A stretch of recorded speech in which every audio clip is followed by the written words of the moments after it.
മനസ്സിൽ കണ്ടപ്പോ ഞാൻ മട്ടാഞ്ചേരി കണ്ട്. കൊച്ചിയിൽ പഞ്ഞിക്കിടന്ന് പറഞ്ഞാൽ എന്താണെന്നറിയോ? തോമാസ് ലീഗ നേരിട്ട് മുഖ്യ ബ്രാഹ്മണർക്ക് ചാട്ടവാറ മതിയാകല.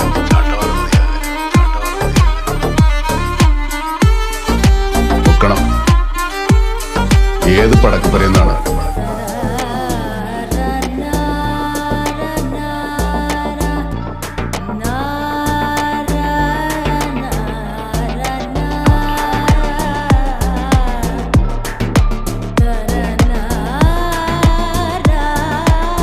ഞാൻ